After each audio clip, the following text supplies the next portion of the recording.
In this video, I'm breaking down how to compete with bigger and stronger opponents in the game of volleyball. Let's get right into it.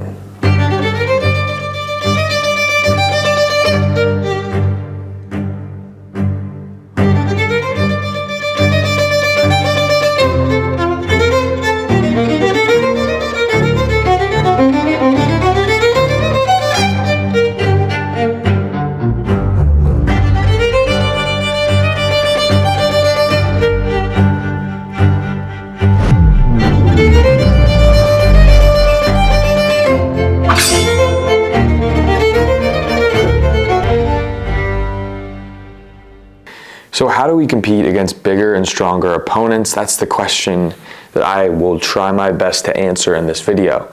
So whether you're a smaller attacker looking to improve against bigger opponents, or you're already at the college level right now and trying to earn your starting spot on the court, or maybe you're a coach and you want to find a way to win some big games against some bigger teams, I think a combination of these things today that I'm going to talk about help you get there and achieve some of those desired goals. My team played against George Mason University, which is the closest Division I men's volleyball program in our area of Virginia, and we learned a lot. We split with them. We lost to their ones team and beat their twos team, and you can watch the film and learn a lot from it.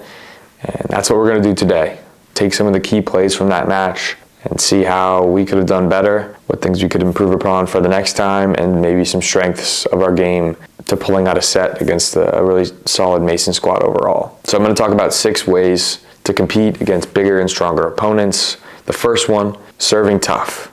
You have to serve tough. Coming from different angles, we have some lefties on our team, 2 lefties that have really good serves that serve the ball great. Brady and Carter brought a different look to Mason's serve receive, and even though it wasn't always an ace, sometimes just getting that ball coming from a different trajectory from behind the setter's head for the opponent is that little added element of difficulty that makes it tough on them to score. Brady had a really solid 2 sets from the service line. He probably had 4 or 5 aces total, and he was going back there and ripping the ball hard. And when you do that, you are going to get some service errors as well. He had a handful, but our philosophy is to beat a team like Mason, to compete with those bigger and better teams.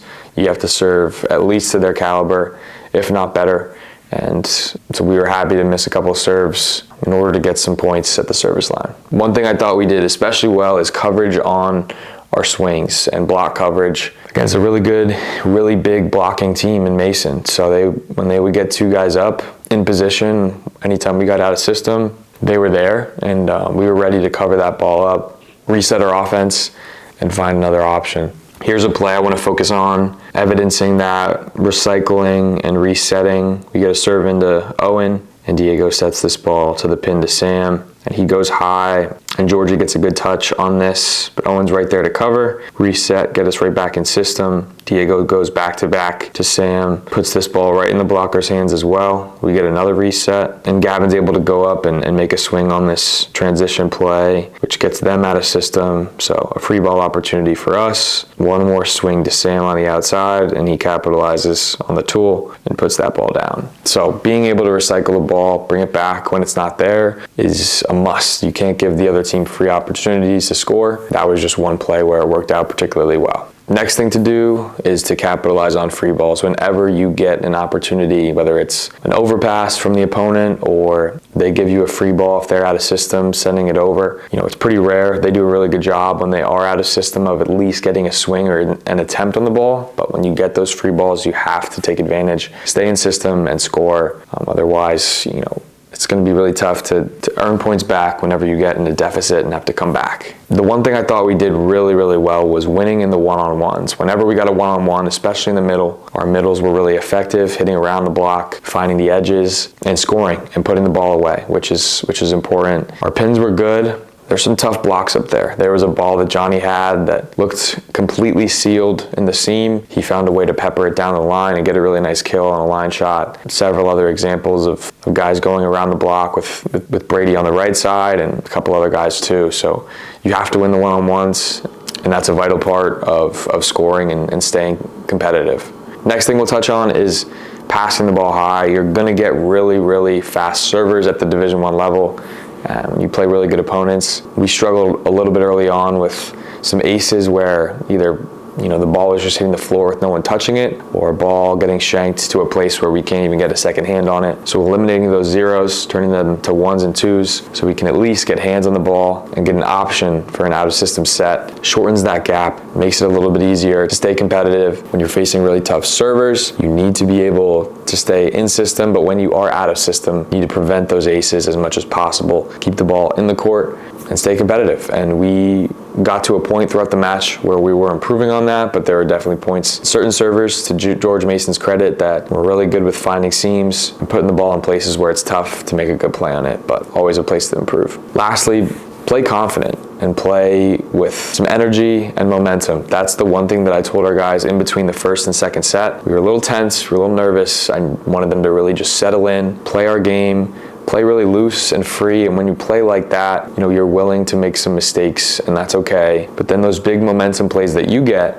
turn into more points and more runs. So you can't sacrifice those nerves and that energy when you're playing a big opponent. You still have to play loose and carefree in a manner that brings out your best game of volleyball, which I think that's the way to do it. We ultimately found that when our team was really grooving down the stretch with some big plays from Ethan Lee. That's the benefit of playing loose and playing free.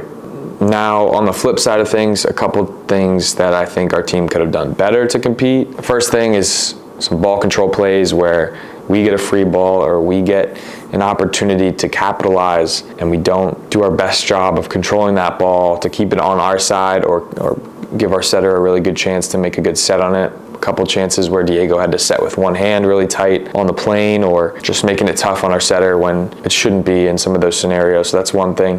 When you're playing an opponent that can ram the ball down your throat, you can't give them any free balls, but you definitely don't want to give them any 50-60% body line shots as well, because they will scoop those right up and deliver them right back to you. I was encouraging our guys to be creative, need to find angles and find ways to tool and chisel around the block instead of just giving it right back to them. From an overarching perspective, it's always great to play teams that are better than you, like George Mason. I think you take away learning from the speed. They did a really good job of running the one ball Bic combo, so it was really good to see that play out in real time. They have some elite players that touch really high and can hit the ball over the block, so really good for our guys to get a look out of what that level looks like at this point in the season and hope to improve on it. And so if you're playing an opponent like Mason, or maybe it's just someone from your high school or your college, I hope you took something away from this video and learned from it and can apply it to keep competing and playing your best game. That's all I got in this one. Thanks for watching. We'll see you guys in the next one. Peace.